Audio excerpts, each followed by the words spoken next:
Quoi de mieux que la Journée internationale des droits de l'enfant pour tenir ce premier webinaire? Cette séance est la première d'une série de 4 et pour tous ceux qui le veulent, nous nous retrouverons tous les vendredis jusqu'au 11 décembre prochain. Ces soirées sont soutenues par le REAP, Réseau d'écoute, d'appui et d'accompagnement des parents, de la CAF, Caisse d'allocation familiale. Et les faire en visio, ces soirées, c'est une première pour nous tous. Alors, Madame Gisard de l'UDAF et Monsieur Der de la communauté des communes du Sud-Gironde, souhaitant eux aussi vous accueillir, nous allons vous diffuser leur petit mot d'accueil avant de laisser la parole à Madame Mascaron. Bonjour à toutes et à tous, je suis Christian Der, maire de Toulaine et vice-président de la communauté de communes du Sud-Gironde, en charge de la petite enfance, l'enfance et la jeunesse. Lorsque nous avions décidé de nouer un partenariat entre la CDC du Sud-Gironde et l'UDAF, la crise de la Covid n'avait pas encore fait plus de 46 000 morts et paralysé notre économie.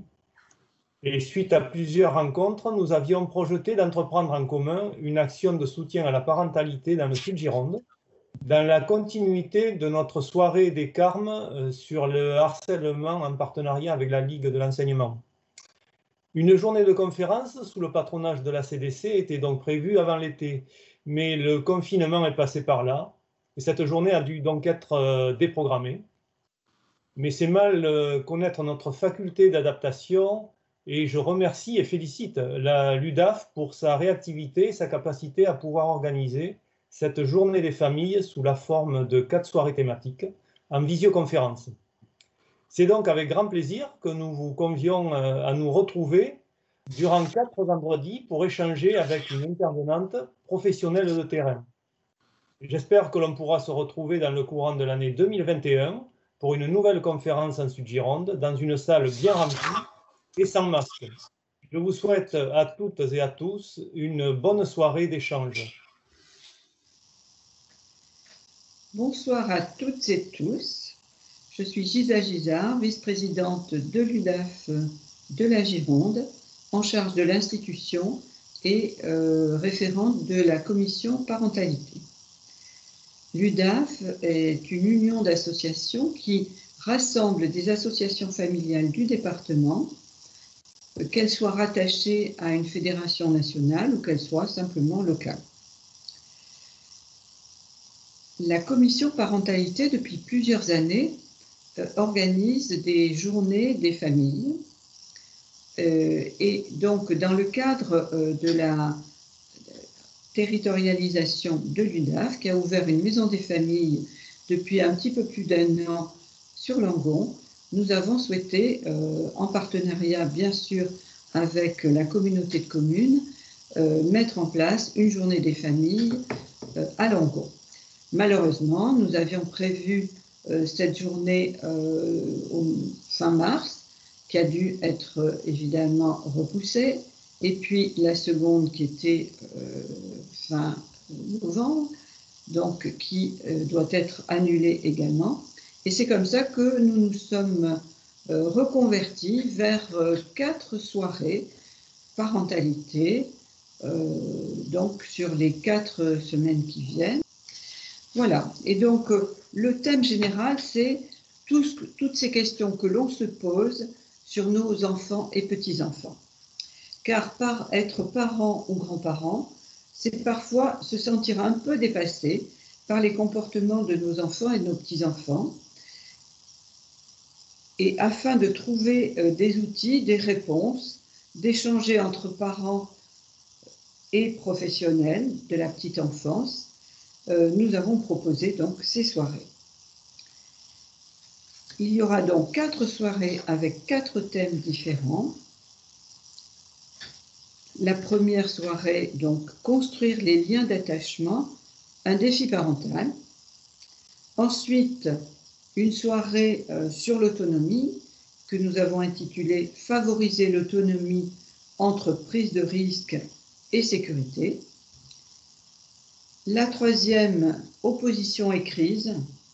Quel positionnement adopter lorsqu'on est un parent ou un grand-parent? Et donc la dernière séance, l'enfant face aux écrans, impact et prévention. Voilà, donc je vous souhaite une très belle soirée et je vous dis à la semaine prochaine peut-être.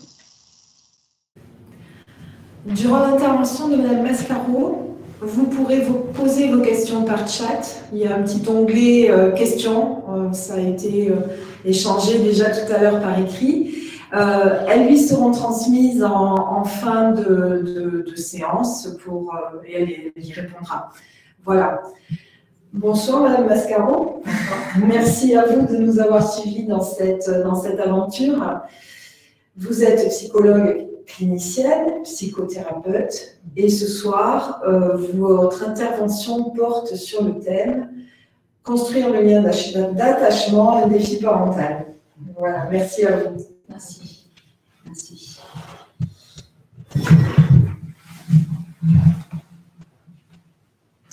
Bonsoir. Voilà, donc petite installation et on va pouvoir démarrer. Donc effectivement, je suis psychologue clinicienne et psychothérapeute en libéral, donc je reçois des enfants, des adolescents, des adultes et je travaille avec des médiations thérapeutiques dans mon atelier d'expression. Et puis j'accompagne aussi des équipes petits enfants, des équipes de soins, des équipes de l'éducation spécialisée pour qu'ils puissent travailler justement sur le lien entre leur propre posture et les situations des enfants ou des personnes qu'ils accompagnent. Voilà, donc voilà pour ce qui est de la présentation. Alors juste avant, peut-être pour démarrer, je vais remercier l'équipe de l'UDAF et la CDC du Sud-Gironde de m'avoir proposé cette intervention depuis fort longtemps d'ailleurs et de m'accorder leur confiance. Alors j'espère que je vais pouvoir répondre à leurs attentes et surtout à la vôtre, hein, c'est ce qui nous paraît très important. Donc la situation évidemment, vous le doutez, est totalement inédite, mais bon voilà, envers et contre tout, et malgré la situation de crise sanitaire, voilà, on va faire le pari que cette première rencontre à distance sera possible et surtout nous permettra de partager une réflexion ensemble. Voilà, l'équipe de l'UDAF m'a demandé de vous parler de la question des liens d'attachement entre les parents et les enfants, voire, j'ai envie de dire plus largement, entre les adultes et les enfants. Parce qu'évidemment, les enfants sont aussi en lien avec leurs grands-parents, avec la famille élargie, avec les professionnels petite enfance. Et bien évidemment, je parlerai plus facilement des figures d'attachement plutôt que de parler des parents de façon spécifique. L'intitulé, donc, c'était « Construire des liens d'attachement, un défi parental ». Alors, j'aurais envie d'ajouter que pour pouvoir traiter de cette question, je vais en parler tant du côté des figures d'attachement, donc des parents, si on le fait rapide, mais aussi du côté de l'enfant. Alors, je vais m'appuyer notamment sur les travaux de Nicole Guédenet, qui a écrit un ouvrage qui s'appelle « L'attachement, un besoin vital ». Et effectivement, voilà, je ferai référence régulièrement à ces travaux qui me paraissent de très grande qualité. Alors, j'ai oublié de préciser qu'au fur et à mesure que je vais présenter cette conférence, donc Camille Collin, donc collègue de l'UDAF, écrira certains noms ou certains mots-clés que je vais pouvoir à un moment donné utiliser, de façon à ce que, éventuellement, si vous n'avez pas bien entendu ou compris, ça puisse vous donner des points de repère. Alors, de quoi parle-t-on quand on parle des liens d'attachement? Alors évidemment, en une heure, je ne pourrais pas tout dire. Et je trouve aussi que la situation actuelle est un peu un défi double. D'une part, parce que l'attachement est nommé ici comme un défi parental. Et à l'instant, je trouve que c'est aussi un défi, voire presque un paradoxe, de vous parler de ce thème de l'attachement, alors même que nous sommes tous géographiquement à distance. Alors voilà, on est convoqué à créer d'autres formes d'interaction sans le regard, et on verra que le regard est un vecteur essentiel des interactions et des processus de communication de l'être humain. Alors voilà, j'espère que vous êtes confortablement installés pour passer cette petite heure ensemble, et on va tenter ensemble d'être créatifs. Alors je vais vous proposer ce thème avec donc la possibilité de répondre à certaines des questions. Il y a des chances que je ne répondrai pas à toutes les questions, mais pour quand même une précision, tout le contenu de ce que je dirai ce soir sera écrit de façon à ce qu'ensuite vous pourrez le consulter sur le site et y avoir accès ultérieurement, relire des choses, etc. Alors allons-y. Donc voilà, parmi les 3 métiers impossibles, il y avait Freud, le grand Freud, Sigmund de son prénom, qui disait que celui d'être parent faisait partie de ces 3 métiers impossibles. Alors en général, on dit éduquer, soigner, gouverner sont les 3 métiers difficiles. Alors évidemment, ça prouve aussi que si être parent fait partie de ces métiers impossibles, eh bien, il n'y a pas de parent parfait. Et je pense qu'en introduction, c'est important de rappeler ça. Tant mieux, parce que des parents parfaits, effectivement, ça n'existe pas. Et puis aussi, c'est une façon de rappeler ce que disait Winnicott, un célèbre pédiatre, psychanalyste anglais. Il disait l'ambivalence et les sentiments de culpabilité des parents en font des êtres sensibles. Et moi, je passe mon temps à recevoir des parents, effectivement, qui, dans le cabinet où je travaille, souvent me disent à quel point ils craignent de mal faire, ou de faire mal, de ne pas savoir comment s'y prendre avec leurs enfants. Et effectivement, c'est à la fois un métier difficile d'accès, mais en même temps quelque chose qui a à voir avec ce que disent les contes. Avoir des enfants, on dit toujours, c'est toujours lié à l'idéal de bonheur, hein, comme si effectivement, comme les contes, ça finit toujours par « ils furent heureux et ils eurent beaucoup d'enfants ». Alors, on va voir que ce n'est pas toujours si simple, mais en tout cas, les contes nous le disent. Alors, on se reliera aussi à cette phrase de départ. Alors, de temps en temps, je vais boire un peu comme ça, parce qu'il fait assez chaud ici.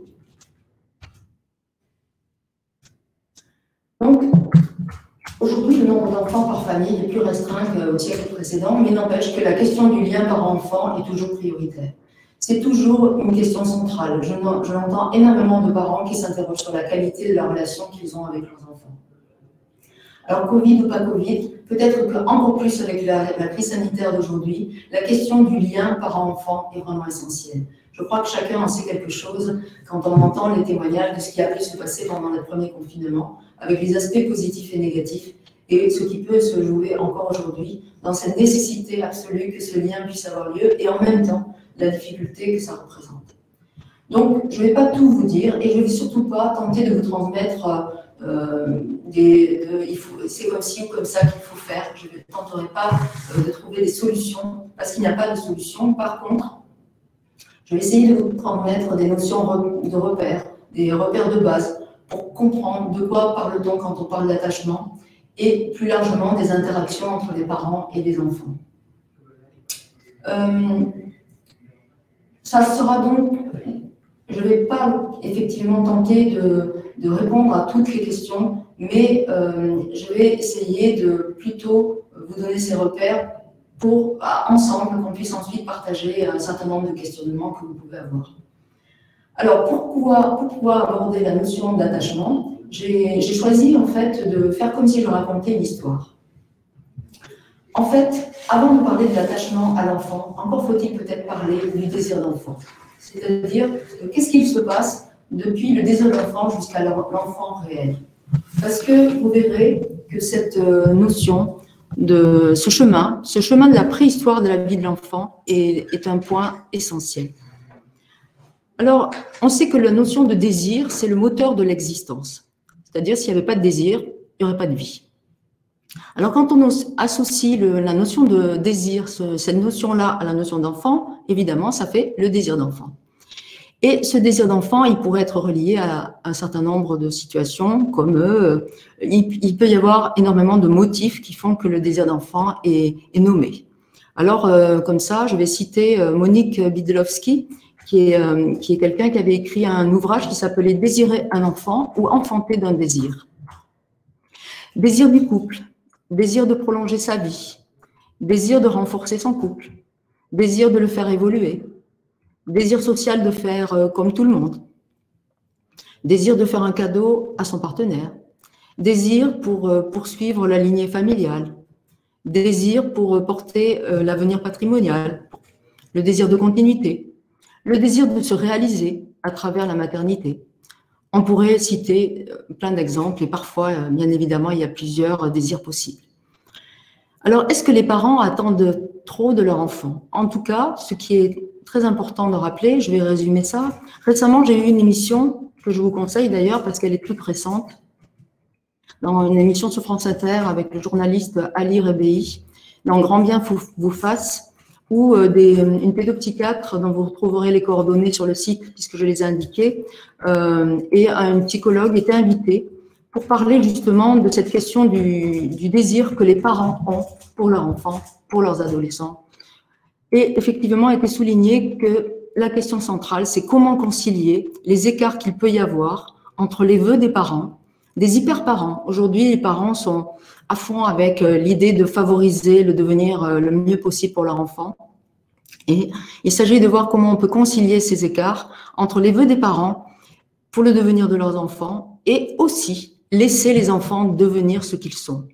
Et c'est bien là que le bas blesse, si je puis dire.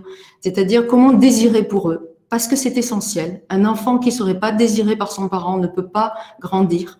Or, ce désir des parents, alors je ne suis pas en train de dire que avant d'avoir un enfant, bien évidemment, il peut y avoir des tas d'enfants qui naissent sans être désirés. Je ne parle pas de ça. Je parle effectivement comment le désir parental, c'est-à-dire la façon dont on invente son enfant pour plus tard, est une façon de porter, d'avoir des souhaits pour ses enfants.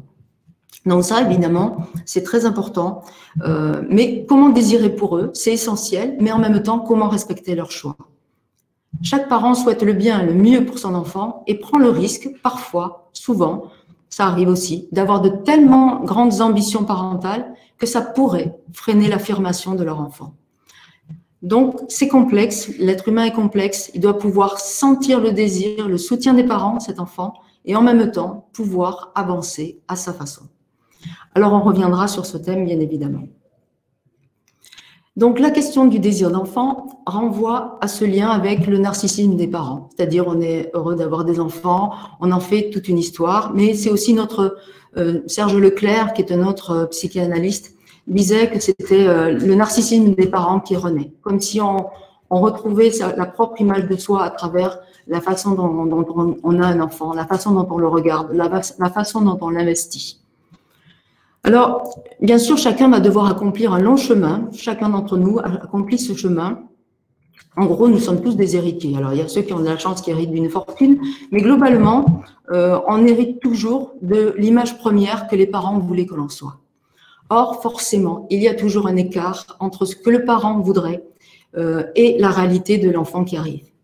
Alors, bien sûr, il s'agira de voir comment on peut permettre à cet enfant de devenir lui-même. C'est la condition de base de la croissance, c'est la condition de base de l'affirmation de soi. Alors parfois, l'écart est important. C'est le cas de ce qu'on appelle dans le jargon psychologique, on appelle ça la situation des enfants de remplacement. C'est le cas de Salvador Dali, par exemple, qui racontait que quand il était petit, ses parents le couvraient toujours, lui mettaient des cache-nez, etc., parce qu'ils avaient peur toujours qu'il tombe malade, parce qu'en fait, il avait eu un frère 1 an avant sa naissance, qui était décédé d'une bronchite. Et donc, ce frère était, pour les parents, l'idée que cet enfant, Salvador Dali, allait à son tour être malade. Et donc, ils avaient tendance à demander à Salvador Dali d'être toujours attentif, de le protéger beaucoup, etc. Et Salvador Dali dit, c'était tellement, alors avec son côté extraordinairement fantasque, etc., il disait c'était tellement prégnant, c'était tellement terrible qu'il a fallu que je devienne immortel et que je commette les plus grandes excentricités en devenant un peintre célèbre qui serait immortel pour enfin ne plus être le frère mort, mais être l'enfant vivant. Voilà, ça permet de comprendre ce que ça veut dire effectivement cet écart qu'il peut y avoir entre dans la construction identitaire, entre le souhait, les attentes plus ou moins conscientes des parents et la réalité de l'enfant. C'est aussi l'exemple,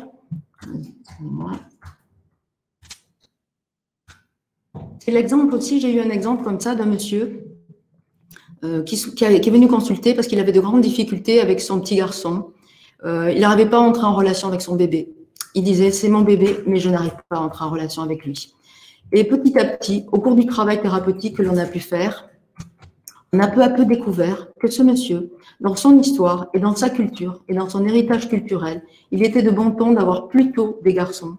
Et lui, parce que justement, il voulait se détacher et se différencier de sa culture, il souhaitait plutôt une fille, sauf qu'il a eu un petit garçon. Et pendant longtemps, c'était difficile pour lui d'accepter d'avoir ce petit garçon. Jusqu'à que, peu à peu, il prenne conscience de ce qui s'était joué et que petit à petit, il puisse retrouver un lien positif avec son enfant. C'est l'exemple aussi de cette mère qui voulait que son fils fasse du piano. Parce qu'elle avait tellement souhaité faire du piano et son père lui avait imposé de faire un autre instrument. Alors bien sûr, elle voulait absolument, elle, que son fils fasse du piano parce qu'elle avait été obligée de faire autre chose et elle se disait, il faut absolument qu'il fasse du piano. Et son fils, lui, voulait faire de la guitare. Mais quand elle vient consulter cette dame, elle ne comprend pas pourquoi il y a un conflit entre eux. Elle ne fait pas du tout le lien avec sa propre souffrance d'avoir été contrainte par son père d'apprendre le violon, un autre instrument, alors qu'elle rêvait de faire du piano. Donc, il lui faudra plusieurs séances pour prendre conscience qu'il y avait une répétition de cet écart. Alors, je ne vais pas m'étendre sur ce sujet, parce que ça, c'est les préalables à la notion d'attachement que je vais développer après. Mais on va essayer de retenir ensemble trois notions qui peuvent être complexes, mais qui en réalité sont très essentielles pour comprendre la suite de ce que je vais vous dire. À savoir, la première notion, c'est la notion d'enfant fantasmatique, ce que je viens de raconter avec l'exemple du monsieur. C'est-à-dire qu'on a une image idéalisée de l'enfant que l'on souhaiterait avoir. Cette image est totalement inconsciente. Ce n'est pas la peine d'essayer de réfléchir à ce que vous souhaitiez, etc. On parle d'enfant fantasmatique, c'est-à-dire une image totalement inconsciente qui nous relie à notre propre histoire et qui nous relie au désir que nos parents avaient nous concernant. Et donc, on engrange comme ça cette notion inconsciente d'enfant fantasmatique. Et au fond, on grandit avec. Et puis, on se met en couple. On trouve une union avec quelqu'un d'autre qui lui-même a aussi un idéal ou cette autre personne a un idéal aussi. Mais on ne le sait pas. Alors, on va voir qu'effectivement, ça peut ressortir après. Cette notion d'enfant fantasmatique, elle est inconsciente. Et puis, il y a la notion d'enfant imaginaire. Alors là, tout le monde comprend. C'est la construction que l'on fait pendant toute la grossesse. Alors, on y va de toutes ces images. Et il serait comme ci, elle serait comme ça, etc., etc. Voir la famille élargie qui, dès qu'elle voit la première échographie, dit « Oh, c'est incroyable comme il te ressemble », alors même que l'enfant n'est pas né. Donc, c'est toute cette construction imaginaire, mais qui, là, est de l'ordre du conscient. Et là, bien sûr, il peut y avoir des écarts. Et on s'en aperçoit parfois à l'insu de notre plein gré, comme dirait l'autre. C'est-à-dire, voilà, vous avez votre jeune adolescent ou jeune adulte qui arrive pour la première fois avec une copine ou un copain. Et vous sentez que ce premier amour-là, vous dites, oh, j'aurais pas pensé que tu aurais trouvé quelqu'un comme ça, etc., etc. Comme si, au fond, on découvrait que l'enfant devenu grand nous échappe. Il n'est plus conforme à notre projet initial. Alors, je ne vous vois pas, évidemment, je ne sais pas comment vous réagissez, mais en tout cas, je me dis que peut-être ça parle à certaines personnes de se rendre compte à quel point il y a un écart entre l'idée qu'on s'était faite. Alors, bien sûr, on est comme tout le monde, on dit, mais non, moi, c'est pas pareil. Moi, je ne fais pas du tout ce genre de choses, j'ai rien obligé à mon enfant, etc. Et puis, comme ça, à l'air de rien, à l'occasion d'un choix professionnel, à l'occasion d'un choix amoureux de la part de l'enfant devenu adolescent, et tout d'un coup, on sent bien qu'on n'est pas tout à fait d'accord. Alors, c'est important de savoir qu'il y a cet écart entre le projet initial et la réalité. Alors, quand les enfants sont plus petits, l'écart est déjà présent. C'est par rapport à leur comportement, par exemple. Par rapport à leur physique espéré, par rapport à un enfant, on aurait voulu un enfant très calme et puis il est très agité, ou l'inverse, on trouve qu'il est trop calme. Un enfant qui a des capacités verbales ou qui en a moins. Donc, il va y avoir déjà cet écart lorsqu'il y a des situations aussi, bien sûr, de handicap, où là, il sera encore plus difficile pour le parent de faire le chemin entre l'enfant imaginaire et l'enfant réel. Donc, la première notion, c'était l'enfant fantasmatique. La deuxième notion, c'est l'enfant imaginaire. Et puis, il y a l'enfant réel. C'est de lui dont nous allons parler aujourd'hui. Qu'est-ce qui se passe avec cet enfant réel? Je vais vous citer un texte de Anne Bouchard-Godard dans une revue de psychanalyse. Alors, je redis que toutes les citations que je fais, l'émission, j'ai aperçu tout à l'heure dans le chat que quelqu'un demandait le nom de l'émission. Tout ça sera inscrit dans le site, vous retrouverez tous les éléments. Donc, ce texte met en avant le bouleversement de la naissance d'un enfant et c'est le début du processus de ce qu'on appelle l'accordage. C'est un mot sur lequel je reviendrai plusieurs fois au cours de ma présentation. L'accordage, c'est au fond, vous voyez, si vous êtes un peu musicien, vous savez ce que ça veut dire, accorder un instrument. Et au fond, l'accordage, c'est la capacité du parent à réagir en résonance au comportement du bébé ou de l'enfant, souvent dans des modalités sensorielles différentes. Par exemple, un enfant fait une petite mimique, une petite moue qu'on trouve adorable, et donc nous, on va reprendre en faisant « oh », etc. On va le reprendre, non pas avec le même visage, mais avec une expression verbale qui reprend à la fois la mimique de l'enfant, son rythme. Grâce au rythme et à la tonalité, on s'adapte finalement à ce qu'a fait l'enfant. Donc, voilà, si l'enfant fait des grands sourires et agite ses mains, ben le parent va pas faire, il va pas se mettre à agiter ses mains, mais il va traduire en miroir la même joie. Il la nomme avec une modalité verbale ou sonore différente, une modalité sensorielle différente, et c'est ça l'accordage. Alors, donc cet enfant réel est arrivé. Dans ce texte que je vais vous lire de Anne Bouchard-Godard, ça nous raconte ce qu'il se passe quand un enfant naît. Alors, voir un enfant nouveau-né. Je vous lis juste cet extrait du texte parce que je trouve qu'il est important et je vous le laisse méditer ensuite et vous pourrez réagir dessus si vous le souhaitez. Alors, je vais reboire régulièrement parce que vraiment, j'ai la bouche très sèche. Voir un enfant nouveau-né, l'entendre, le toucher, le sentir, le renifler, le lécher, le porter, émeut le corps, bouleverse le cœur, sidère d'une étrange manière. Les mots défaillent à supporter cette expérience comme à en rendre compte. Cela surgit, envahit, dépossède. Cela rend caducs les repères habituels. C'est instantané, infini, hors temps, hors espace. Cela échappe aux souvenirs. On tente de reconstruire une histoire, on en fait un moment de désarroi, de grande excitation, où la fête et la misère se mêleraient. Quelque chose y est mort, un mouvement intense de vie en a jailli, dans l'enfant et dans l'adulte. Il pleure. Voilà. Ça vient retracer comme ça ce que l'on peut voir quand j'ai beaucoup accompagné des personnes à la maternité au moment de la naissance, et de voir comment ces mamans et ses parents, ses pères, ses mères, ses grands-parents sont dans ce moment de grande excitation où se mêle la joie et une forme d'émotion telle qu'on ne sait plus si c'est du côté de la tristesse ou de la joie, parce qu'il y a quelque chose qui fait que quelque chose d'essentiel change. La vie change d'un coup. Devenir parent, c'est apparemment passer du verbe être au verbe avoir, rien de plus simple. Sauf que tout d'un coup, ça change tout. C'est accepter finalement de mourir en premier. C'est accepter qu'on sera celui qui partira logiquement en premier. C'est donc accepter cette transmission, et on verra que pour certains parents, dans la population générale, c'est acceptable et c'est accessible, et parfois c'est difficile. Et je reviendrai plus tard sur ce point-là. Donc, la transmission transgénérationnelle est une question essentielle dans ces questions d'attachement.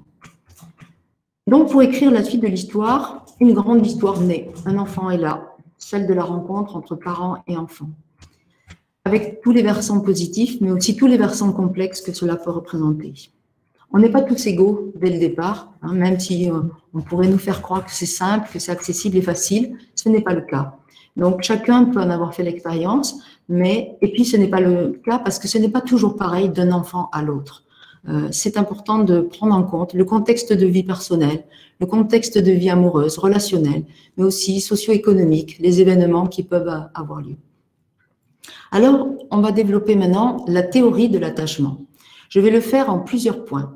Le premier point, ça sera de vous donner des éléments sur le contexte historique et l'évolution, c'est-à-dire en gros de savoir comment ça a surgi cette histoire-là.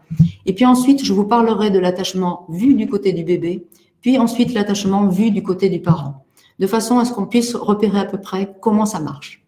Et puis on essaiera, j'espère avoir le temps, de développer les situations où c'est plus difficile, où ça peut être plus complexe, et au moins de comprendre quelles sont les réactions des enfants.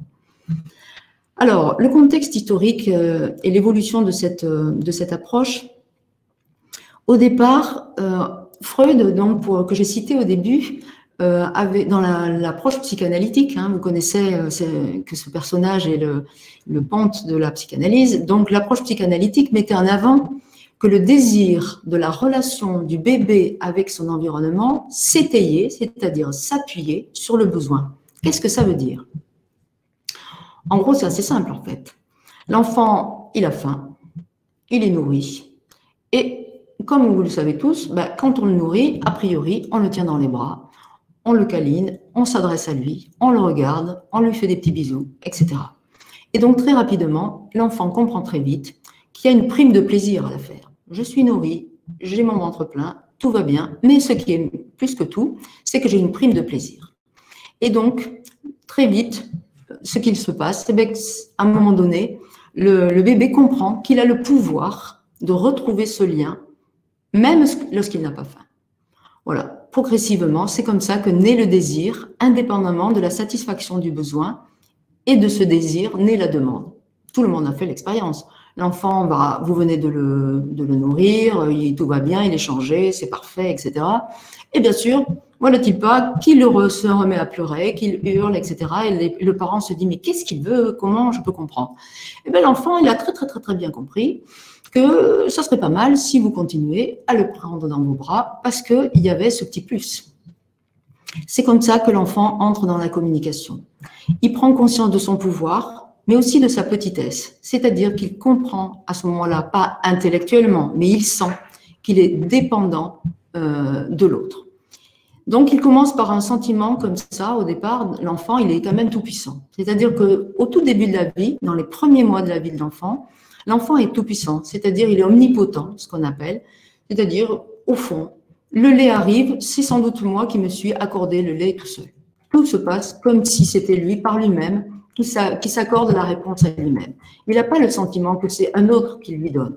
Il a le sentiment que sa mère et lui, c'est le même être, qu'ils sont confondus et qu'au fond, quand il veut du lait, il a le sentiment de créer le sein, disait Winnicott, et la satisfaction. Et progressivement, c'est-à-dire vers l'âge de 1 an, entre 9 mois et 1 an, cet enfant va petit à petit prendre conscience qu'il est un être séparé. Il est séparé du corps maternel. Alors, il commence à pouvoir communiquer.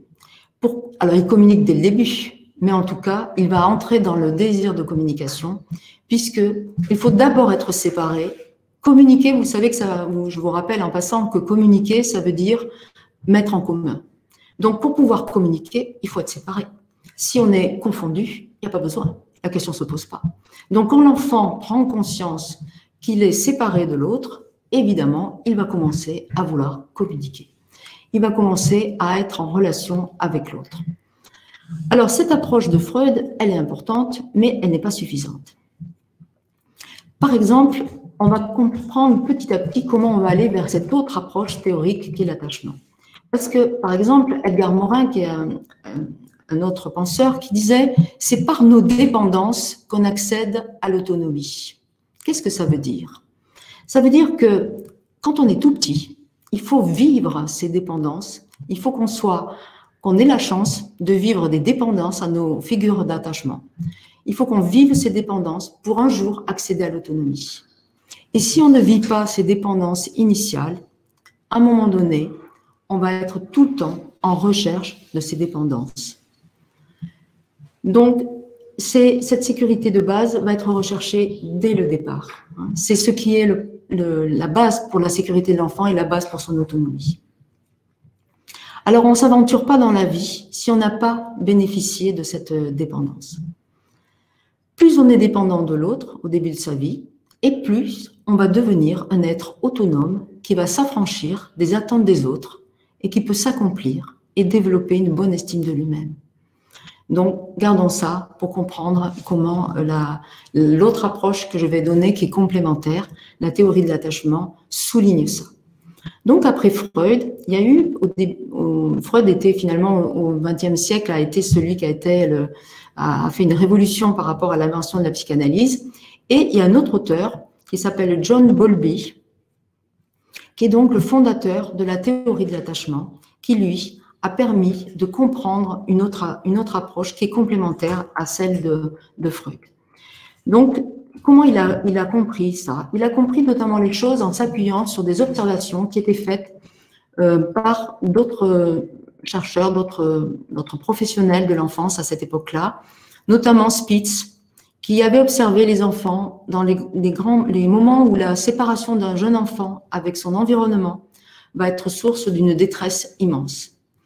Et donc, Spitz avait développé la notion d'hospitalisme, c'est-à-dire ces situations où l'enfant, très rapidement, se désorganise. Vous retrouverez le détail de ce que j'ai expliqué sur l'hospitalisme dans l'écrit que je laisserai. Donc, l'enfant très vite se désorganise. Ça veut dire que face à l'absence du parent, très rapidement, l'enfant va manifester des signes qui d'ailleurs faisaient penser pendant quelque temps à des signes autistiques ou à des signes psychotiques. Parce que comme on avait vu d'ailleurs à l'époque de la Roumanie avec la dictature roumaine, où les enfants se balançaient avec un certain nombre de symptômes qui montraient qu'un enfant privé de son environnement va très vite développer des signes de détresse très importantes. Donc, bien sûr que c'est en observant les situations les plus graves, les pires, que évidemment on a pu repérer à quel point c'est important. À quel point c'est important de favoriser cette question de l'attachement. Alors, donc, par rapport à cette notion, on est dans les années 50-60, Bowlby s'appuie sur ces observations des autres praticiens qui voient ces enfants en situation de détresse, et il s'appuie aussi sur ce qu'on appelle l'éthologie.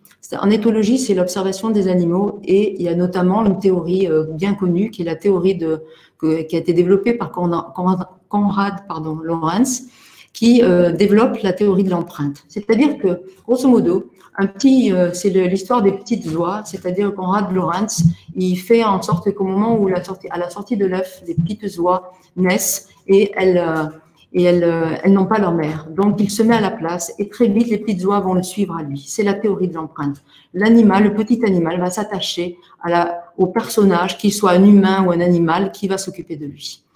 Et de la même manière, Bowlby pense que le lien d'attachement, contrairement à ce que disait Freud, qui disait donc que le lien se crée à partir de la satisfaction du besoin, Bowlby, lui, pense que le lien d'attachement est premier, est initial. Et c'est ça qui est très important. Et donc, ça ne s'étaye pas sur le besoin de nourriture. Donc, à partir de cette théorie, et je vais m'appuyer sur ce que Nicole Guédenay dit à propos de l'attachement, puisque comment on pourrait le définir? Alors, l'attachement, ça fait partie du système motivationnel. C'est-à-dire, ça veut dire quoi? Quels sont les liens émotionnels, durables, uniques, importants que va créer le bébé avec ses parents? Quelle est la part de l'attachement? Quelles vont être les conséquences aussi au niveau de son développement? Alors, cette théorie, ce n'est pas une théorie générale du développement. C'est-à-dire qu'un enfant ait un attachement sécure ou insécure, comme on va le voir, ça ne définit pas qu'il y aura une pathologie obligatoirement. Mais c'est un élément parmi d'autres qui est très déterminant du devenir de l'enfant. Donc, dans le sens banal, être attaché, c'est souvent pour dire « je suis attaché à telle personne, j'aime bien cette personne ». C'est ça qu'on dit dans le langage courant. Par contre, l'attachement, du côté des bébés, qu'est-ce que ça veut dire? Alors, c'est une approche complexe, même si elle paraît simple au départ. Mais je vais essayer de dire l'essentiel, puisque je ne pourrai pas développer l'ensemble de ce que j'ai pu écrire. Mais l'essentiel pour moi, ça sera que vous ayez compris cette base de ce qu'est la notion d'attachement. Pour l'enfant, être attaché, ça veut dire quoi? Ça veut dire qu'un bébé seul, ça n'existe pas. Et le bébé, il est biologiquement programmé pour rechercher cette relation de proximité avec une ou plusieurs personnes adultes autour de lui, chaque fois qu'il est en situation de détresse, chaque fois qu'il y a une situation d'alarme, et cela tout au long de sa croissance. Donc, l'enfant est en recherche, il est en recherche de cette proximité et de cette sécurité. C'est un processus qui est valable tout au long de la vie. Parce que si, par exemple, je vous demandais si vous avez reçu une mauvaise nouvelle, un événement difficile, que vous n'allez pas bien, à qui vous allez appeler? Pensez à ça. Qui vous allez appeler chez vous, dans votre famille? Peut-être que vous avez 2 ou 3 figures essentielles. Peut-être que vous allez vous balader ou boire un pot avec certaines personnes, mais que par contre, pour se confier sur quelque chose de fondamental pour vous, ça sera peut-être la même personne, peut-être pas. Peut-être que vous allez vous ennuyer avec cette personne à qui vous vous confiez, si c'est pour discuter de tout et de rien. Mais peut-être que, à l'inverse, vous serez pressé et ça sera grave pour vous si vous n'arrivez pas à joindre cette personne quand il vous arrive quelque chose d'essentiel ou de très important et de très douloureux, par exemple. Voilà. Et donc, on a des liens différents avec chaque personne. Et l'attachement, retenez ça. L'attachement, c'est pas l'amour. L'attachement, c'est pas un équivalent de l'affection. Il peut y avoir attachement avec ou sans affection. Pendant la période du Covid, on l'a vu. On peut aider quelqu'un pour lequel on n'a pas d'affect a priori, on ne le connaît pas, mais les circonstances font que face à un fait traumatique ou difficile, on est impliqué. Et alors, on répond à ce besoin de protection et de sécurisation. Et à l'inverse, des parents peuvent aimer leur enfant et ne pas pouvoir répondre aux besoins d'attachement de leur enfant. Alors, pourquoi je dis ça? Parce que parfois, c'est difficile de réussir les deux choses. L'idéal, c'est de réussir les deux choses. Mais parfois, c'est difficile. Pourquoi? Parce que un parent, j'ai en tête comme ça une maman qui adore son enfant, elle l'aime beaucoup, elle le prend dans les bras, elle le câline, elle lui dit « je t'aime », etc. Et en même temps, quand elle lui donne le sein, par exemple, elle lui parle de plein de choses. Alors, elle lui parle du Covid, elle lui parle des informations actuelles, elle lui parle de ce qu'il fera plus tard, mais elle lui parle de ce qu'elle a fait tout à l'heure, etc. Elle lui parle d'actualité. Elle lui parle pas à lui de ce qui se passe dans la relation ensemble. Et donc, on peut tout à fait être une figure qui est capable d'aimer son enfant, mais on peut ne pas être une figure d'attachement. C'est-à-dire cette aptitude à répondre aux besoins d'attachement de l'enfant. L'attachement, c'est l'aptitude de l'enfant à chercher cette figure qui va répondre à ce besoin de protection, de proximité et de sécurité. Et c'est une capacité spontanée à s'attacher à un adulte chez l'enfant. C'est spontané, c'est immédiat. Parce que lui, de toutes les manières, il cherche à rétablir la proximité avec son adulte, quelle que soit la circonstance. Parce que c'est comme si la situation de détresse et d'alarme, c'était une sorte de lumière qui s'allume et il faut trouver un interrupteur pour l'éteindre. Donc, par exemple, souvent les adultes croient qu'être un bébé, c'est facile, c'est merveilleux d'être un bébé. Peut-être pas si simple. Peut-être que c'est pas si simple quand on observe les bébés. Vous avez observé les bébés, vous avez regardé. On voit qu'ils sont quand même, moi qui vais toutes les semaines dans une crèche, j'observe les bébés. Et je vois que les bébés sont aux prises avec beaucoup de choses complexes à vivre. Il y a une sorte de lutte constante pour réguler l'état physiologique, mais aussi l'état psychologique, l'état de la relation au monde, pour comprendre cet enfant peut avoir peur de ne pas y arriver tout seul, il peut être aux prises avec des choses qui le dérangent à l'intérieur de son corps, il peut être aux prises avec des choses qui le dérangent de l'extérieur. Alors parfois, c'est peut-être pénible d'être un bébé. Nous, évidemment, on le sait, quand on se retrouve dépendant lors d'une hospitalisation, on voit bien que ce n'est pas si simple d'être dépendant de l'autre. On voit bien que c'est difficile de dépendre de l'autre et de demander. Alors, quand il dort, est-ce qu'il est tranquille? Quand il est debout, est-ce qu'il est tranquille? Comment se passent les choses pour cet enfant? Retenez que dès que l'enfant est en détresse, chaque fois qu'il ne peut pas comprendre ce qui lui arrive, alors son système d'alarme s'active. Et son attachement est alors activé directement, automatiquement, de façon instinctive. Mais il faut qu'en face, il puisse trouver quelqu'un qui puisse répondre. En fait, souvent, les parents disent « mais pourquoi il pleure ?» Alors, à une époque, autrefois, c'est sans doute il y a longtemps, ça n'existe plus maintenant. Les gens disaient, il fait ses poumons. Voilà, le bébé ne fait pas ses poumons, comme les gens disaient autrefois. En fait, le bébé pleure, et s'il ne pleurait pas, très franchement, ce serait pas forcément un bon signe neurologique. Donc, qu'un bébé pleure, ce n'est pas grave. Ne craignez pas que le bébé pleure et que ce soit dramatique. Non, un bébé pleure parce qu'il exprime quelque chose. Il a envie qu'en face de lui, il y ait un adulte qui arrive pour rétablir cette proximité. Alors, au départ, c'est le nouveau-né crie. Puis le bébé, ensuite, il va pleurer, parce qu'au début, un nouveau-né crie, mais ne pleure pas, puis il pleure.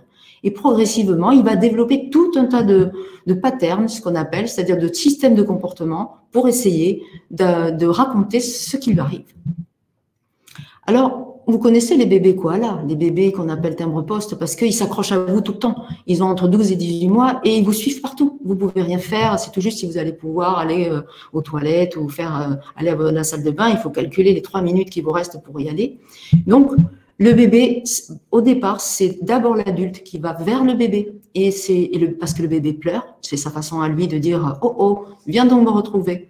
Puis ensuite, le bébé grandit et c'est lui qui va vers l'adulte et s'accroche pour retrouver cette proximité. Surtout lorsque la situation elle est incertaine ou anxiogène. Si, par exemple, il y a une situation nouvelle qu'il n'a pas connue antérieurement, l'enfant va avoir tendance à s'accrocher plus facilement. D'ailleurs, c'est vrai aussi chez les adolescents, mais je ne vais pas parler des adolescents. Les adolescents, ils ne vous appellent pas pendant 4 semaines parce qu'ils n'y pensent pas. Et puis tout d'un coup, s'il leur arrive un truc, alors là, il y a vite le portable, vite, ils vous envoient quelque chose, une tonne de messages, parce qu'effectivement, il faut rétablir cette proximité. Alors, mais revenons au bébé.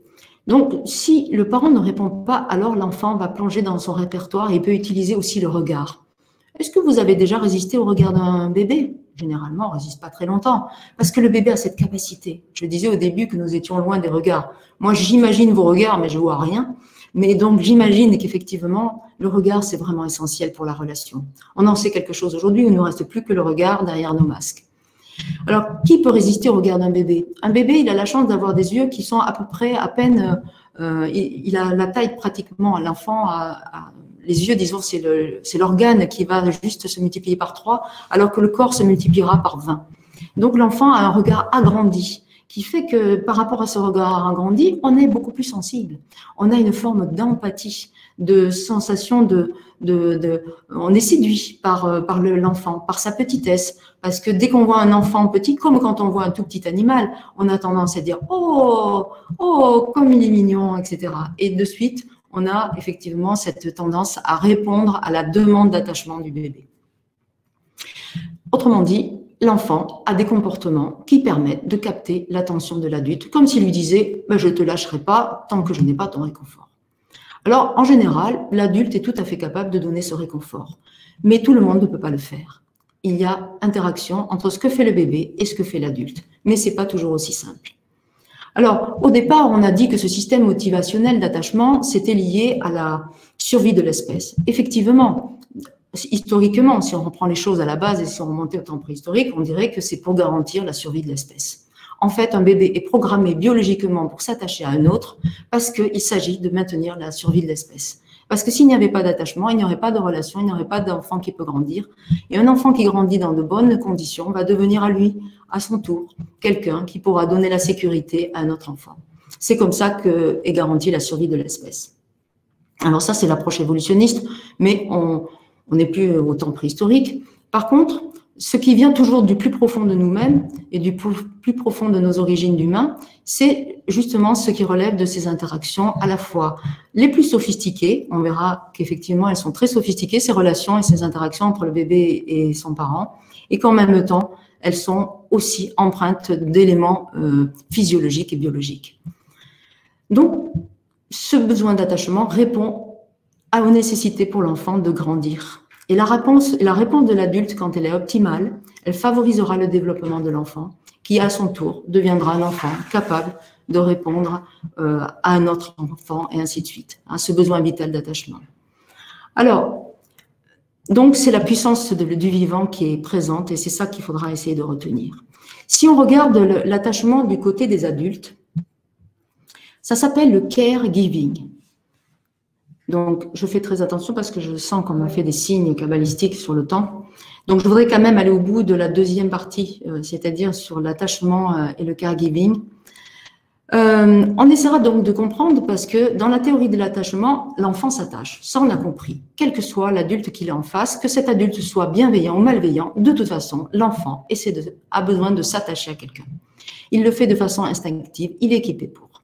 Mais de son côté, il doit rencontrer un adulte qui est capable de répondre à ce signal en développant la capacité de protéger son enfant et pour être dans une relation sécure. C'est ça que l'on appelle, alors d'autres, je vais passer, j'avais cité d'autres auteurs, vous retrouverez ça dans mon texte, qui évoquaient comment l'ajustement se fait entre la mère et l'enfant. Mais je vais en rester sur la question de l'attachement. Alors, finalement, qu'est-ce qui se passe? L'enfant, il lit dans le regard de l'adulte en quoi l'intention du regard lui porte attention ou pas. C'est-à-dire, Winnicott, il disait, qu'est-ce que voit un bébé? Il voit deux choses. Il voit sa mère et il voit sa mère en train de le regarder. Écoutez bien cette phrase. Il voit deux choses. Il voit sa mère et il voit sa mère en train de le regarder. Ça veut dire que l'enfant lit dans le regard de l'adulte en quoi l'intention du regard lui porte attention ou pas. C'est la base de cette interaction précoce. Est-ce que je suis là avec l'enfant ou est-ce que je suis occupée à faire autre chose en fait? Donc, ces réactions-là, le caregiver, ça s'appelle le caregiver, c'est-à-dire notre capacité à prendre soin. On n'a pas de mot en français qui soit équivalent. Care, c'est to care, c'est prendre soin. C'est l'équivalent dans le mot soin. En anglais, il y a to cure qui est soigner et to care qui est prendre soin. Donc, caregiver, ça veut dire celui qui peut donner du soin, c'est-à-dire celui qui peut donner une sécurité, une protection adaptée à l'enfant. Alors, on est un peu équipés, nous aussi. C'est-à-dire qu'on est, comme je vous ai dit, très attirés par la petitesse, par la vulnérabilité, par le fait que face à un petit animal, si vous voyez un petit ours, vous allez faire « oh ». Par contre, si vous voyez le même ours une fois adulte, vous n'allez pas faire le même « oh ». Il y a des chances que ce ne sera pas la même expression. Donc, pour nous, humains, pourquoi, au fond, c'est sur le plan psychologique que les choses se mettent en place. Ce n'est pas sur le plan biologique, comme c'est le cas dans la théorie de l'empreinte pour les animaux. Donc, sur le plan psychologique, c'est un système de représentation qui permet que, effectivement, cet attachement se produise. Alors, je vais comme ça surfer un peu sur ma page pour vous dire que c'est les réponses adaptées du parent qui vont permettre à l'enfant de trouver sa propre capacité à déployer la relation d'attachement. Il faut 9 mois pour qu'un enfant réussisse à intégrer ces figures d'attachement. Et si toute séparation qui sera trop importante, trop difficile, trop inattendue, trop grande, fera que l'enfant va être vite débordé, désorganisé. Donc, il faut que, effectivement, l'enfant va essayer de maintenir toujours la bonne distance, la proximité. Tout le monde connaît ça. Par exemple, l'enfant joue tranquillement dans la pièce, tout le monde va bien, maman va bien, papa va bien, l'enfant va bien. Et puis, vous avez un appel téléphonique, alors tout d'un coup, vous répondez au téléphone. Et là, tout le monde a dû faire déjà l'expérience que, comme par hasard, quand vous êtes au téléphone, votre petit bébé de 10 mois, de 12 mois, d'1 an, de 2 ans, de 3 ans même, ou 4 ans même, va venir parce que vous téléphonez et que d'un coup, il se dit la figure d'attachement. Il n'a pas perdu votre amour, mais il a perdu cette sensation d'avoir cette sécurité en proximité à sa proximité, et donc il va effectivement réclamer cette présence. C'est aussi ce qu'on comprend dans ce que Spitz appelait la peur de l'étranger, c'est-à-dire qu'à 8-9 mois, l'enfant a peur de toute personne qui arriverait dans le champ du lien entre lui et sa mère, et il peut manifester pour certains enfants d'ailleurs presque une terreur, et pour d'autres juste une petite réserve, une petite timidité, parce que tout d'un coup il a bien compris que sa figure d'attachement c'est vous. Et si tout d'un coup, il y a d'autres personnes qui interviennent dans cette panoplie, dans ce regard-là, à ce moment-là, il perd la confiance qu'il a acquise et il se dit, il va se passer quelque chose qui va me remettre en insécurité. Donc, on sait que dès que la réponse aux besoins émotionnels est là, l'enfant va se calmer tout de suite. La proximité fait que la douleur cède. Ça, c'est pas un truc qui reste là que pour les petits-enfants. C'est vrai aussi tout au long de la vie. Si vous êtes douloureux, si vous avez mal, comme par hasard, si vous parlez avec quelqu'un dont vous êtes proche, ce sentiment, cette tristesse ou cette douleur va, comme par hasard, diminuer. Donc, il faut retenir cette idée que pour l'enfant, la proximité fait que la douleur ou la difficulté va céder.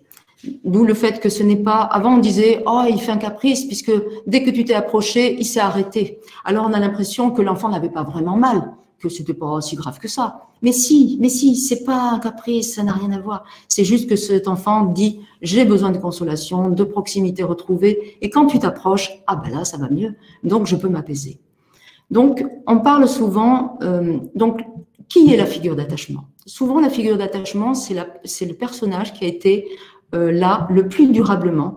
Souvent, la figure d'attachement principale, ce qu'on appelle la figure d'attachement principale, c'est cette personne qui a été là le plus longtemps, le plus souvent, de façon la plus continue, pendant la toute petite enfance, dès le nouveau-né. C'est la personne qui va avoir cette présence-là. Alors, c'est pour ça que petit à petit, l'enfant va hiérarchiser les figures d'attachement. Ça veut dire quoi? Ça veut dire que ne vous inquiétez pas si vous dites « Oh, ben c'est bizarre ». Il y en a que pour sa mère, ou il y en a que pour son père. Alors souvent, les parents s'inquiètent. Ils se disent, mais moi, il ne m'aime pas. alors c'est pas du tout de l'ordre de l'amour, parce que c'est de l'ordre de la figure d'attachement. Ça veut dire que l'enfant, il s'appuie sur sa figure principale. C'est d'ailleurs avec la figure principale qu'il peut aussi se mettre le plus en colère. Quand je vois dans des situations de séparation où parfois des parents disent « mais comment ça se fait que c'est avec moi qui fait les colères alors que c'est moi qui le vois le plus souvent, etc. » Parce que c'est juste que justement la figure d'attachement, c'est important. Et tout un chacun sait très bien que si c'est quelqu'un qui vous dit un truc désagréable mais que cette personne-là, vous la connaissez à peine, vous en avez un peu rien à faire. Par contre, si c'est quelqu'un qui est très proche de vous, ça va vous importer, ça va être très présent pour vous, ça va être très important. Et pareil pour un enfant. Donc forcément, la figure d'attachement principale, c'est celle qui a à un moment donné consacré le plus de temps à son enfant, de plus durablement, le plus en continu, dans les vraiment moments précoces. Et si par exemple après, ça se développe un petit peu autrement, c'est-à-dire il y a aussi papa, il y a aussi nounou, il y a aussi etc. Souvent, c'est la mère qui est la figure d'attachement, mais pas que, mais pas seulement. Parce qu'il y a des figures d'attachement secondaires qui peuvent se mettre en place et qui seront très importantes aussi pour que l'enfant puisse se réfugier. Donc, il va hiérarchiser. Ça veut dire qu'il va se réfugier sur sa mère, s'il y a sa mère, sa nounou et son père. Mais si, par exemple, il n'y a que sa nounou et son père, eh ben, il va se réfugier vers son père. Et puis, s'il n'y a que nounou, ben, il ira vers nounou, etc. C'est-à-dire que l'enfant choisira. J'ai fait cet ordre-là, ça pourrait être un ordre différent. C'est-à-dire que l'enfant va pouvoir trouver à un endroit sa sécurité et ça n'a rien à voir avec l'amour qu'il éprouve pour les deux parents. Alors, donc comme il faut que je vois le temps, je pense qu'on est arrivé au bout. Et donc, je vais juste redire que les conditions de sécurité des interactions pour les enfants sont d'avoir des expériences répétées de réponses adéquates, la continuité des personnes, le fait que ça soit prévisible, que ça soit cohérent, qu'il y ait des séparations limitées en fonction de l'âge de l'enfant et qu'il y ait de la confiance. Et l'enfant aura un deuxième système que je n'ai pas le temps de développer, mais je préfère répondre à vos questions, qui est le système d'exploration. Ce système d'exploration n'est pas, ne fonctionne pas au même âge que le système d'attachement qui met 9 mois. Le système d'exploration va mettre entre 6 et 9 mois à se mettre en place. Mais le système d'exploration, c'est le fait que l'enfant, il est intrépide, il veut découvrir le monde, il veut pas rester dans l'Égypte de sa mère, etc. Et les deux systèmes sont adaptatifs l'un l'autre. C'est-à-dire qu'effectivement, le système d'exploration amène l'enfant à aller de l'avant, à vouloir élargir son environnement. Et le système d'attachement va être très opérant, va aider le système d'exploration parce que ça permet à l'enfant, par exemple, de repérer un danger, de ne pas s'éloigner trop. Il s'éloigne un peu, mais il regarde quand même derrière, des fois qu'il s'éloignerait un peu trop. Alors, l'enfant va, grâce à l'adaptabilité, enfin l'alliance plus exactement, entre le système d'exploration et le système d'attachement, il va pouvoir réussir à s'adapter à sa croissance, à la situation extérieure qui se présente pour lui. Et tout se passe comme si le système d'exploration l'amenait à s'éloigner et le système d'attachement à ne pas trop le faire.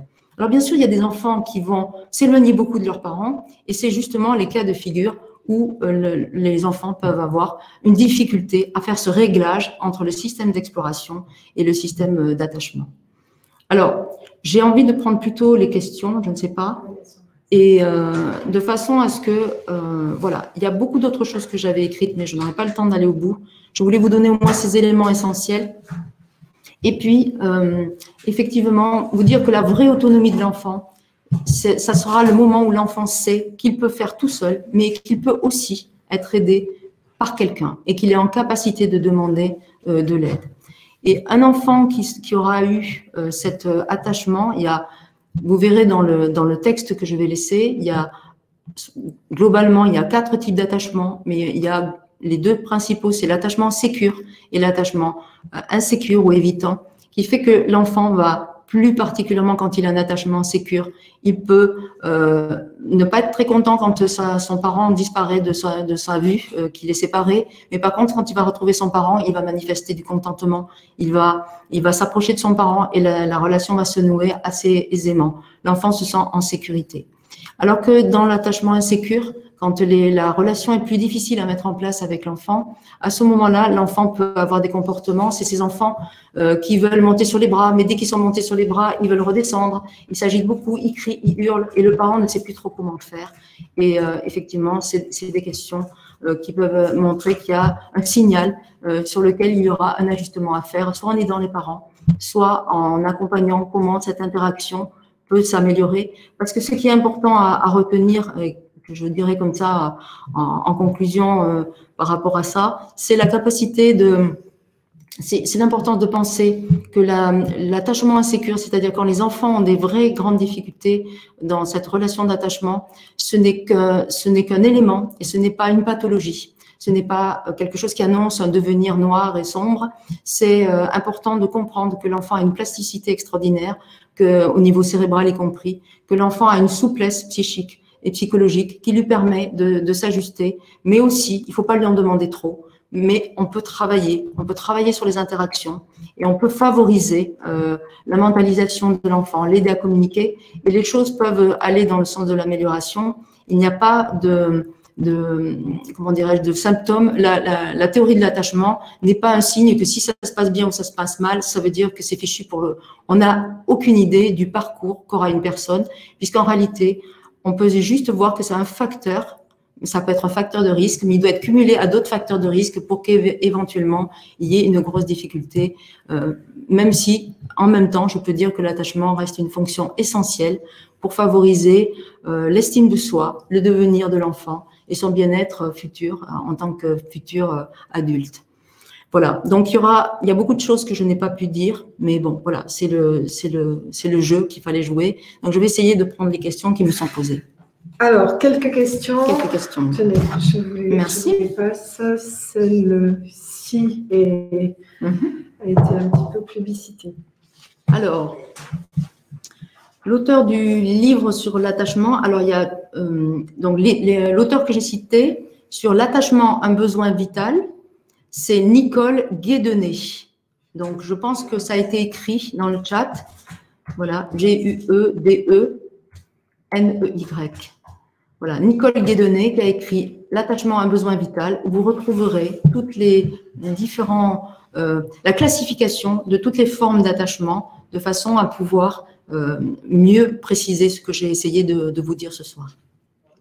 Alors, l'émission conseillée de regarder, c'est l'émission qui est passée il y a la semaine dernière ou la semaine d'avant sur Grand bien vous fasse, et qui était sur est-ce que le désir des parents, le désir est nécessaire, mais est-ce que le désir peut aussi, parfois, quand il est tellement immense, compromettre finalement les choix de l'enfant.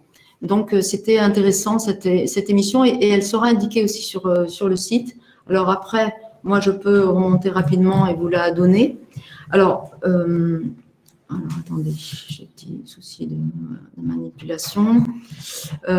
Après, peut-on parler d'enfants de remplacement dans l'adoption, en l'idéalisant trop et en se surinvestissant?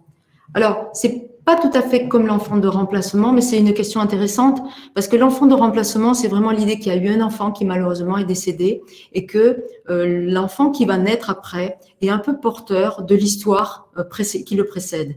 Et si les parents laissent de la place à cet enfant-là pour ce qu'il est lui-même, eh ben, l'enfant précédent n'a pas d'incidence sur l'enfant qui est à venir. Mais l'enfant de remplacement, c'est le moment où l'enfant X, on va dire par exemple, est décédé, et l'enfant Y qui arrive après, cet enfant Y, il se trouve qu'il n'est pensé par les parents que à travers le fait qu'il doit absolument ressembler à l'enfant précédent. C'est-à-dire toutes les peurs, toutes les idéalisations, tous les rêves sont faits par rapport à cet enfant-là. Ce qui fait que l'enfant Y ne peut pas exister en tant que lui-même. C'est difficile, il est toujours parlé en fonction du précédent. Et parfois, ça colle à la peau.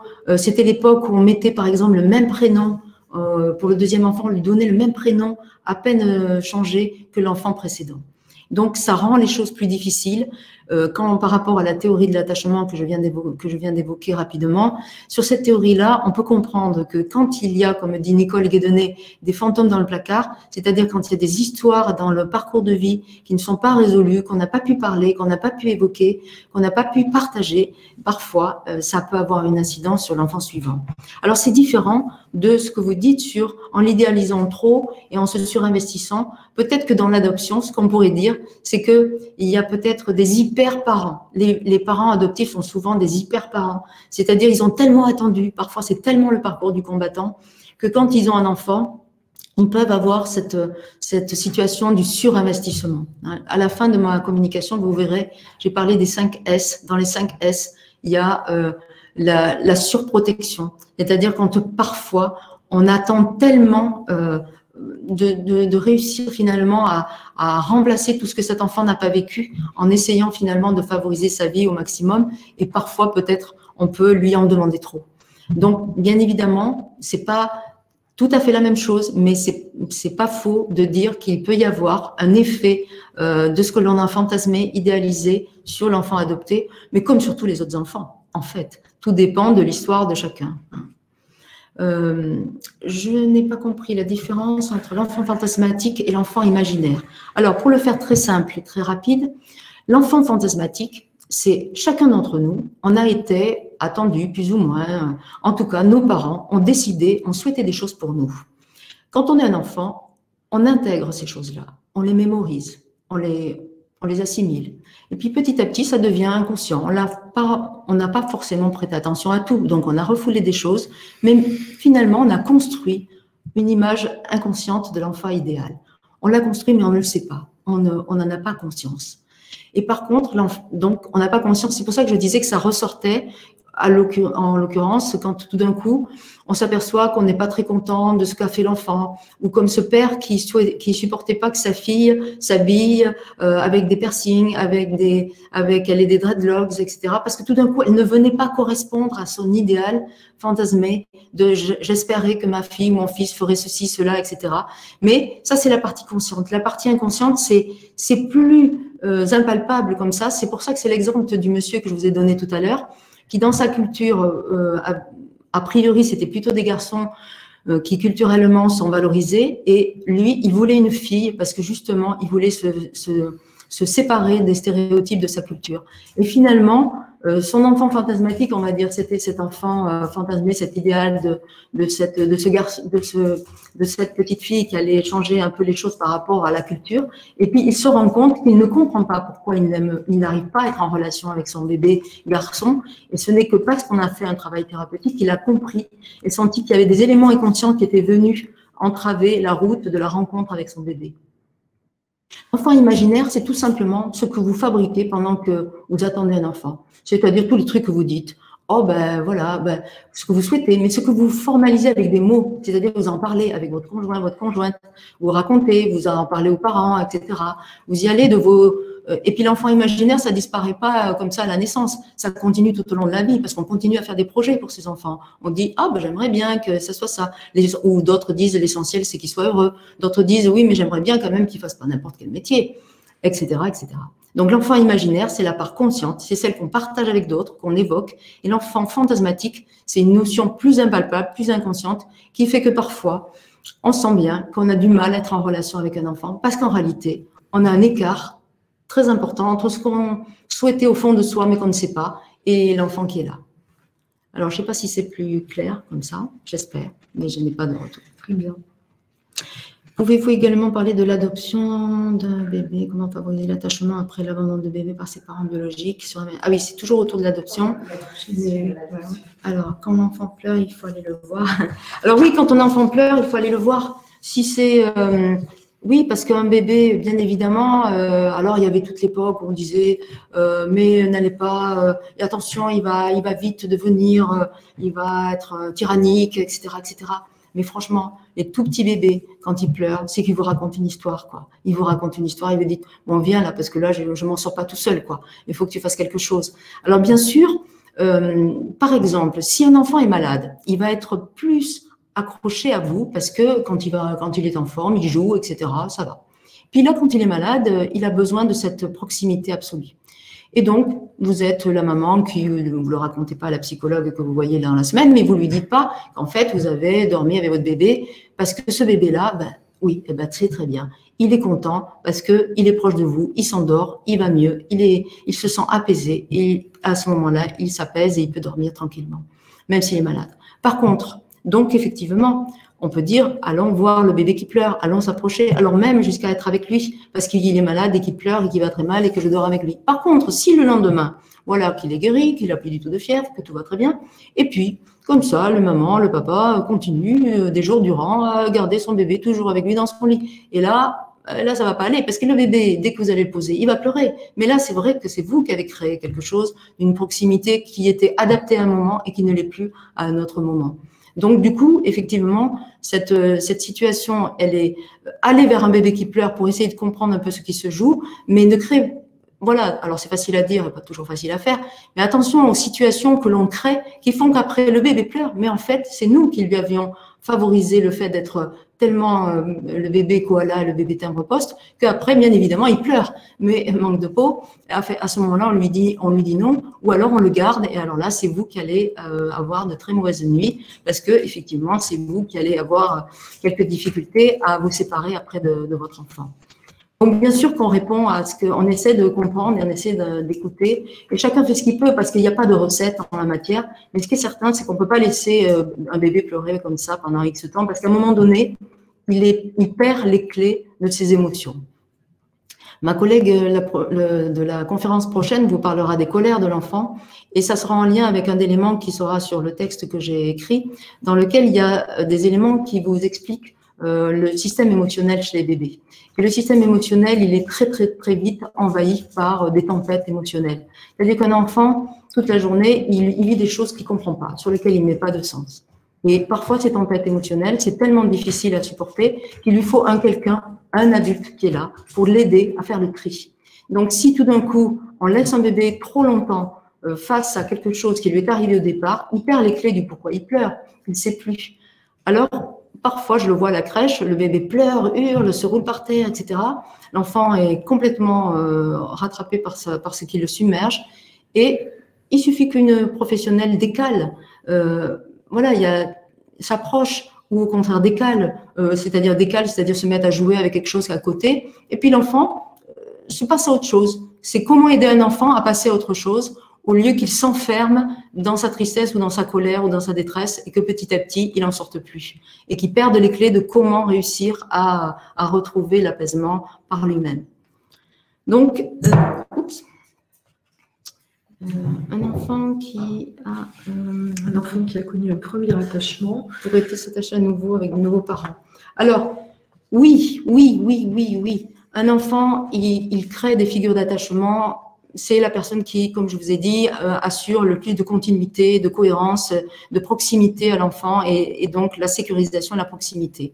Mais petit à petit, au fur et à mesure que l'enfant grandit, il développe d'autres figures d'attachement, heureusement, parce que sinon, c'est déjà pas simple d'être parent. Mais si en plus, il ne développait pas d'autres figures d'attachement secondaires, un professionnel petite enfance, des tatis, les tontons, les grands-parents, etc., etc., mais heureusement, donc l'enfant développe d'autres figures d'attachement qui lui vont. Et comme je disais tout à l'heure, il les hiérarchise.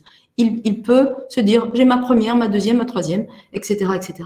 Alors évidemment, bien sûr que quand il y a un enfant qui a eu des premières figures d'attachement, il peut retrouver d'autres figures d'attachement. Bien sûr, dans son parcours de vie, ce sera une rupture, c'est-à-dire qu'il y a eu une rupture avec les parents d'origine. Donc bien évidemment, ça ne fait pas rien. On ne peut pas dire ça fait rien. Non, probablement que cet enfant, plus tard, aura peut-être besoin ou envie de retrouver ses figures originaires. Voilà. Ça n'empêche que le lien extraordinaire qu'il aura noué avec ses parents adoptants sera extraordinaire. Et ses figures d'attachement seront tout aussi essentielles. Mais il en aura 4 au lieu de 2. Mais sauf que lui, il aura vécu des tranches de vie multiples. Mais ces deuxièmes figures d'attachement pourront devenir des figures principales. C'est-à-dire, elles seront essentielles parce que ce sont ces personnes qui s'occuperont de lui de façon continue, permanente, bienveillante, etc. Et ça n'empêche que plus tard, peut-être cet enfant voudra revenir en arrière sur ses premières figures d'attachement. Est-ce que c'est... un enfant adopté aura donc des difficultés du fait de ne pas avoir eu de figure d'attachement. Combien de temps pour s'adapter à ces nouvelles figures d'attachement après l'arrivée de son nouveau foyer? Alors, j'ai envie de dire que… Alors, la question, c'est combien de temps pour s'adapter aux nouvelles figures. Aux nouvelles figures d'attachement. Oui. Alors, il n'y a pas un temps donné, parce que chaque histoire d'enfant, vous voyez, si un enfant est adopté dans une situation… si un tout petit, voilà, qui a 2 mois, 3 mois, et puis il a adopté parce que voilà, ses parents n'ont pas pu il a été placé au centre départemental de l'enfance, un enfant qui a été, la maman a accouché sous X par exemple, donc cet enfant il a été juste accueilli par un centre de protection de l'enfance et ensuite il est dans une famille adoptante. Eh ben, évidemment que c'est ses premières figures d'attachement, même si pendant un temps, les professionnels du lieu d'accueil ont été des figures essentielles. Mais ce qui est certain, c'est que c'est pas la même chose si cet enfant il est tout petit, ou si vous avez adopté, ou si les personnes adoptent un enfant qui a déjà 7 ans, 8 ans, 10 ans, etc. On sait bien que plus l'enfant est grand, plus effectivement c'est difficile ça prend du temps, voilà, de nouer de nouvelles figures d'attachement. Plus l'enfant lui-même a déjà un parcours de vie essentiel. Les parents même le disent, même les parents sans enfants à adopter dans la situation la plus classique, on comprend plus les enfants quand ils commencent à parler, on comprend un peu les signes, ce qu'il faut faire pour justement créer cette relation, cette interaction, plus facilement que quand c'est du non-verbal, où là on tâtonne, on se demande si oui, sinon, comment comprendre l'enfant.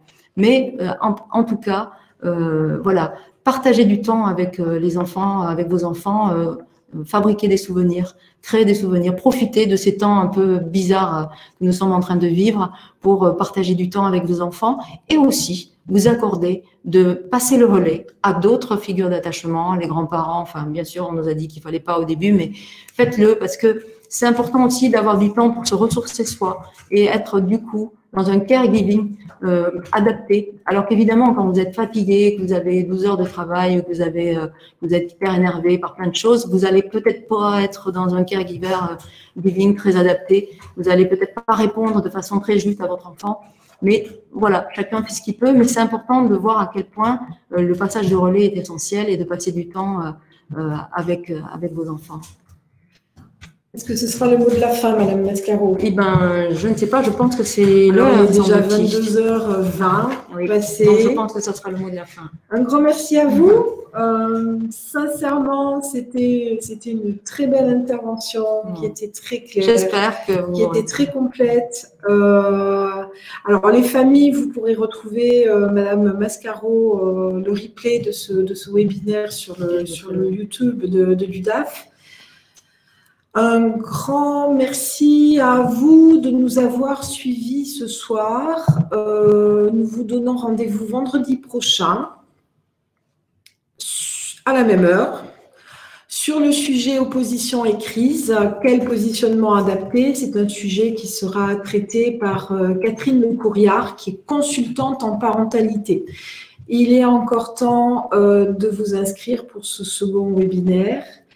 N'hésitez pas non plus ce soir à participer à l'enquête de satisfaction parce que ça nous aide, nous, à aller plus loin, à trouver d'autres idées aussi pour donner suite à ces séances ou à nos journées des familles sur l'enquête de satisfaction. Donc, vous avez le lien dans le chat. Bonne soirée à tous. Merci. Prenez soin de vous et de vos petits loulous. Voilà, bonne soirée. Bonne soirée.